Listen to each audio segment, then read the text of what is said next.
Welcome to Coffee Break with Rachel V. Hill, taking a daily look at the biggest stories in Denver sports and interacting live with you, the Coffee Break fam. So sit back, relax, grab a cup of joe, and enjoy your coffee break. Here's your host, Rachel V. Hill. Rachel is on her way to Detroit for NFL draft coverage. So Jake Shapiro, Will Peterson with you today. What's going on, Jake? Oh, I'm excited to talk sports, Will. It's a great time of year for sports in general. We've got, I think I marked this down on Saturday alone. We've got the Rockies playing. We've got the Rapids playing. We've got the Nuggets in between we got the Nuggets playing. We got the Avs in between playoff games. We've got the Broncos in the draft, and we've got the Buffs spring game. So we've got literally everything in Denver sports active. It should be a great weekend, but let's start with last night because that's what's going to hopefully help it be an even better weekend. The Avalanche, Jake, down 2-1 in the second period in Winnipeg, and they get a second period flurry. 3 goals in less than 6 minutes to go from down 2-1 to up 4-2 after the break. Let's reset it with what happened. Cale Makar gets hit in the face in a 1-1 game and starts bleeding. In hockey, you get a 4-minute power play if you're bleeding. The Avs get one lousy shot. Mikko Rantanen did hit a crossbar. Jets get an odd man rush, 2-on-1 score, and it's 2-1. And we're all thinking, oh, man, that could be the sequence. That could be the backbreaker. But your thoughts on the team's resiliency to come back, Lehkonen, and then Parise, and then Manson on the breakaway with just seconds left, get those 3 goals and really flip this series upside down in a span of 6 minutes in the second period. Yeah, I thought the game was over. I thought the series was over. I thought the season was over. As soon as they didn't score on that double minor and then they allowed the goal, moments later. And you saw it coming too, Will, because McKinnon was gassed. They couldn't get off the ice. And then they give up the rush the other way. It was just evident that the goal was coming. What I will say is if Connor Hellenbuck, if Alexandar Georgiev played like Connor Hellenbuck last night, I don't think Georgiev would be allowed back in Denver. Like, Hellenbuck was awful. Real quick, he doesn't have an N in there. It's just Hellebuck. Hellebuck. Yeah. Not to win the Vezina. There is an N in there. There's an N. Yep. Yeah. So Hellebuck, he allowed the first goal he allowed was so soft off the face-off to Wood. That was just such a soft goal. So I'm thinking to myself, the Avs have to find a way to win this game. They have to. And then they go down 2-1, and I'm like, I don't know if it's happening for this team right now, if it's not happening tonight. So for them to put their back up against the wall, come back and score. Really, that fourth goal was just super opportunistic with Manson coming out of the box. And I always love it when the defensive defenseman scores because it's such a great moment that they work so hard doing all the stuff that no one recognizes, and then they get the moment of glory. So I think that was the moment where I go, could this galvanize this group? Could this really just change the Avs outcome? Because you're thinking now, all they've got to do is defend home ice. Then they can get into the second round. You might get Drouin back. You're probably getting Girard back. Like, everything could change for the Avs based off of that 6-minute sequence. Yeah, no, that's well said. And let's talk about the Parise goal because you mentioned Hellebuck was bad last night. I don't know what the heck he was doing on that turnover. It's a gritty goal from Parise, who has, you wrote about it at denversports.com, announced he will be retiring kind of quietly after this season. What did you see on that one? And, I mean, Hellebuck's got to be having nightmares about that play behind the net. Yeah, I think both Hellebuck and Georgiev at times in the series have tried to do too much. They're like trying to get out of their net. They're trying to make too many plays. And I think that's a recipe for disaster in the postseason. So I saw that happen. And Zach Parise, and I mentioned this in my story, he's not just retiring, Will, and he's not just been a decent contributor to the Avs this year. He's one of the greatest American-born hockey players of all time. He captained a U.S. Olympic team. He was key in that 2010 team that we remember so well. The last time the NHL players went to the Olympics, Zach Parise was the captain of Team USA. So Zach Parise has had a hell of a career, and for him to get might be his last postseason goal, I thought that was such a pivotal goal, and it's going to be an important goal, and hopefully it's a goal that makes it so that's not his last NHL postseason goal for Zach Parise. So I thought that goal just carried a lot of meaning for both the Avs and the Jets. On the Jet side, you're thinking, we can't get this out of Hellebuck if we're going to steal one back in Colorado. We need him to be the guy that he was all year that led us to the Avs. Well, that's the first time the Avs have beaten the Jets this year. Right? They were 0-4 coming into that game, and we'll get to Georgiev in just a moment, but you mentioned Manson. I like your point. Defensive players getting goals is always fun. But the pass from Nathan MacKinnon, the vision, because that looked like a dead play with 13 seconds left. I was like, okay, they're going to go to the room up 3-2, and Nathan MacKinnon does Nathan MacKinnon things. Just an absurd vision to find Manson on the breakaway to make it 4-2. And really, Jake, we heard ESPN last night pumping this is the best atmosphere in the playoffs, and it might be. I'm not doubting Winnipeg, but it sucked the life out of that building. A triple, an alley-oop. I'm trying to think of another one, and a stretch pass in hockey. Those are like my favorite plays in sports that you see almost every night, like the most common favorite plays. A stretch pass is just a thing of beauty, especially in the second period when you've got the long change. There it just happened that he was coming out of the box, so he was on the opposite side as well. So I thought that was just a beauty. And it speaks to Nathan MacKinnon's brilliance almost in the way that I get to cover Nikola Jokic every night. I don't even look at Nikola Jokic as a great shooter. I look at him as a great placement of the ball guy.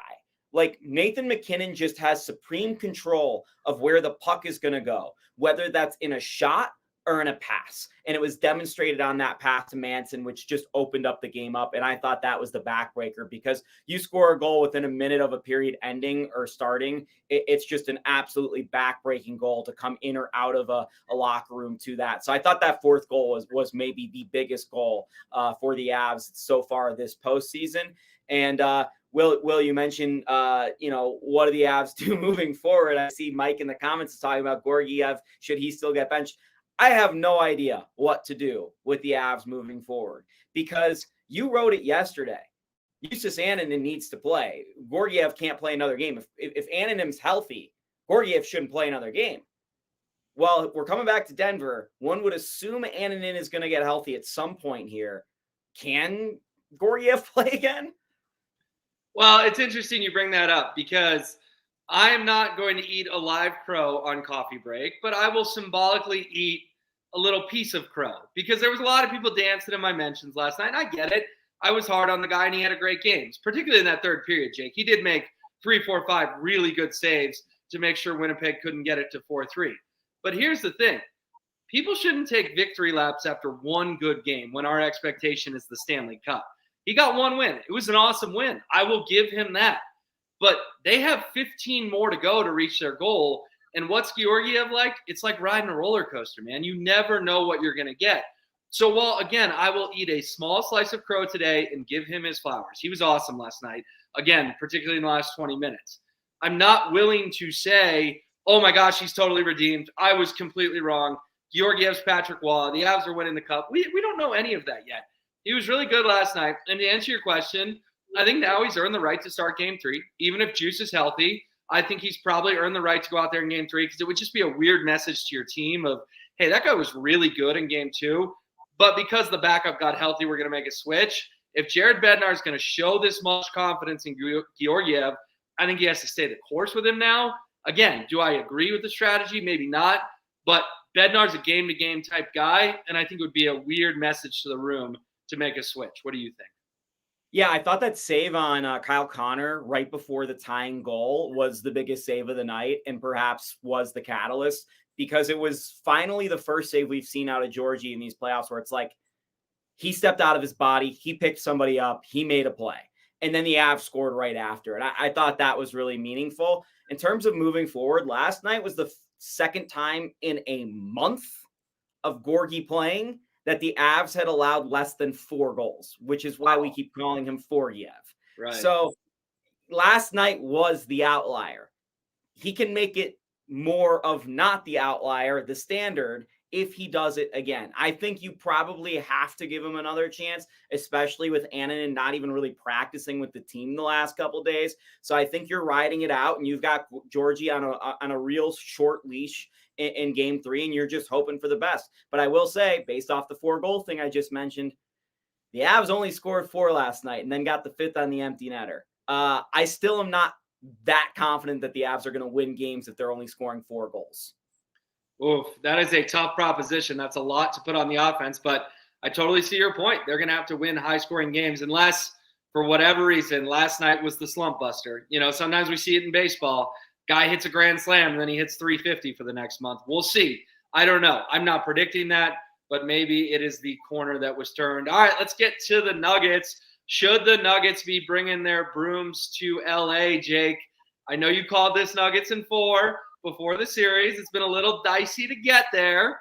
2 big comebacks, but all that matters is what the final score says when it hits 0. Did LA gain enough confidence to maybe get one back at Crypto? Or is LA, as I told Rachel yesterday, just a broken team because the Nuggets ripped their hearts out and stomped all over it when Jamal Murray made that shot? There has literally and figuratively already been a mic drop in this series. Right. It's over. Like, it is over. As soon as you're switching sides of the court because you're grasping at straws, as soon as you are complaining about the officials in a call that happened in the third quarter when you still lead by 10, when you get to that point, it's over. Like, I'm out of words because it's over. And I think, I thought after game 1, I'm like, the Lakers threw their best punch tonight in the first half. I was wrong. The Lakers threw an even better punch in the first half of game 2. But there is no way that they get more out of that because Anthony Davis went 11 of 12 in the first half, then continued it with hitting his first 3 shots out of the halftime break. D'Lo had 7 threes in the game, 6 in the first half. The Lakers could literally not get more out of those 2 guys that they needed to get more out of. LeBron was also amazing in the fourth quarter, decided to play point guard. Like, I don't know what else the Lakers can do to beat the Nuggets. Like, I could give you what if they hit every 3? Like Kendrick Perkins said about Boston and Miami, if the Lakers hit every 3, I don't even know that they'd win. No, if the Lakers hit every 3, they would beat the Nuggets. But I'll give you a key stat, Will, going into LA.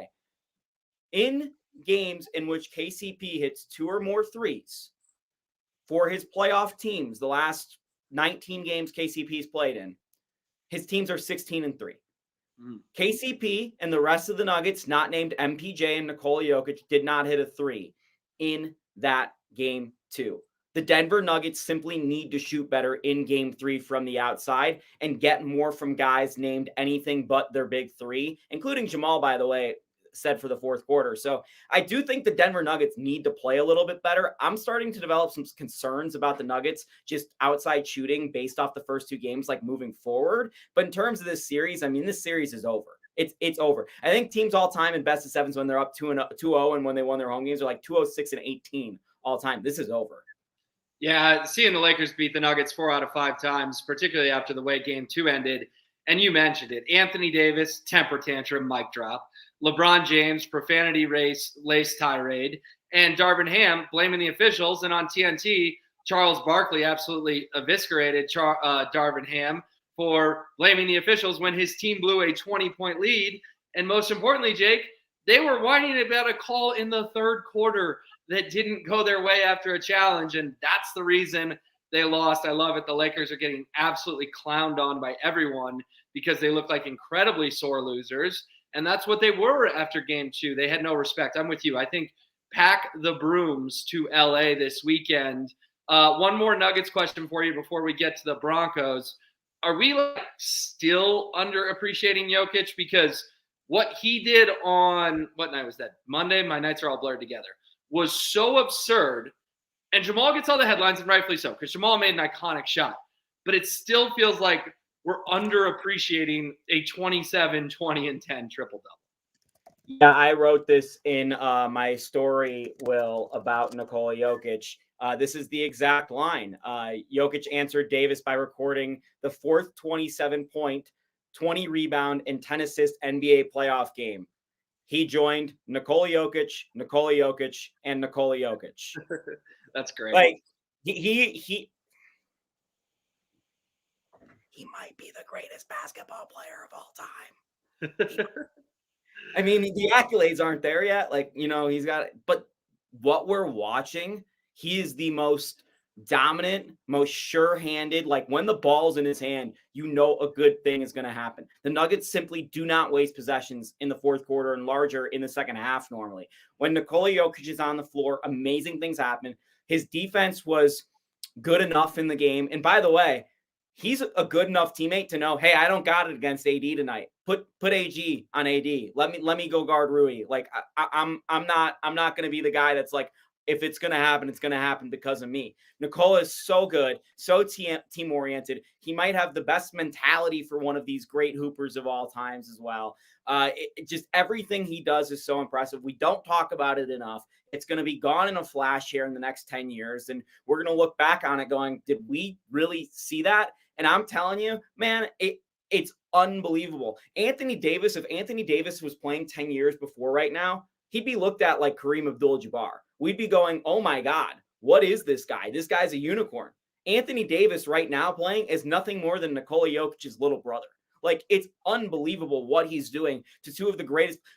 He's won 10 games in a row against LeBron James. I know. Who's done that? No one. I mean, it just doesn't happen. And I like that you whispered because I still think it's a whisper. But you start stacking Larry O'Brien's, 2, 3, 4 of them. He's going to be right there in that conversation with Michael Jordan, LeBron James, and all the other NBA greats. All right, let's get to the Broncos because the NFL draft is finally here tomorrow night. Finally. Jake, we've been talking about this for so long. I love yesterday. People are like, what do you think Zach Wilson means moving forward? And I'm like, can I give you an answer on Friday morning? I don't know. Like, I have to see what they do in round one before I know what Zach Wilson means moving forward. I know you'd be locked into the Nuggets tomorrow night, but you'll obviously have an eye on the draft too. What is your sense that it's finally here? Because it seems like no one knows. Even our own Andrew Mason will tell us no one really knows. Give me your best crystal ball for how round one plays out.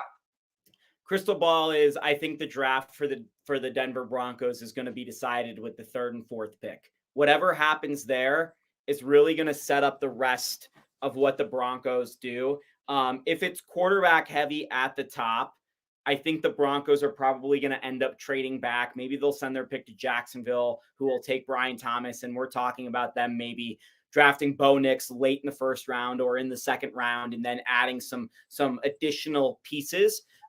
If those players that the Broncos are targeting, which to me it seems like Drake May or JJ McCarthy, the top round quarterback guys, fall past the Giants at 5, and you start looking at maybe the Giants at 6. Sorry. The Giants at 6. So they would have passed a bunch of teams. And then you're looking at some trade back teams potentially, like the Bears at 9, who have already taken Caleb Williams. I think that's when you start to get up and want the Denver Broncos to trade up and maybe take whoever falls between JJ and Drake. I've come a little bit around on JJ. I'm still not completely psyched about him. I think Drake May is going to be awesome. Caleb's going to be fantastic. Daniels, I'm not sold on either. But what I will tell you is if I were a Denver Broncos fan, what I would be rooting for the team to be doing tomorrow is probably trading back and taking a tackle or an edge rusher like Latu. And reapproaching the quarterback situation next year, which just stinks because this is a historic quarterback group and you're going to miss out on all of them because you don't have the assets and you didn't lose enough games. Like I said, at the time, the wins against the Green Bay Packers and Chicago Bears were 2 of the worst wins in Denver Broncos history. Oh, Jake, if they trade back and take an edge rusher, I just can't. If they trade back and take an edge rusher, I'm boycotting training camp. Not really.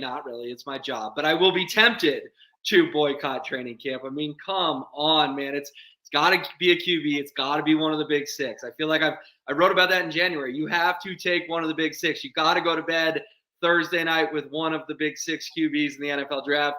We know you're not getting Caleb, but I think any of the 5 could be in play if there's chaos. Like, I like your point that maybe JJ and Drake fall. Maybe Jaden doesn't go 2 to the Commanders for whatever reason. That's when they got to be working the phones and be aggressive. It's going to be fascinating to watch in real time because I'm with you. I think this is coming down to the wire. Like literally when New England and Arizona are on the clock is when these decisions that shape the future of this franchise are going to be made. The best news for the Denver Broncos and Denver Broncos fans, if you are a person who wants a quarterback like yourself, Will, if the Minnesota Vikings had a deal to move up to get that Cardinals pick, why isn't it done by now? Yeah. Taking it down to the wire, Monty Ossenfort. I never thought I'd say the Cardinals GM name so many times, but he's become a big star, a big player in this draft. He holds a lot of the keys at 4. All right, it was fun, Jake. We hit the Avs. We hit the Nuggets. We hit the Broncos. If you're watching us on YouTube, please hit that subscribe button. Rachel will be back tomorrow live from Detroit. Round 1 of the NFL draft is finally here. We made it, folks, and we're right in the middle of 2 great playoff chases. Have a good day.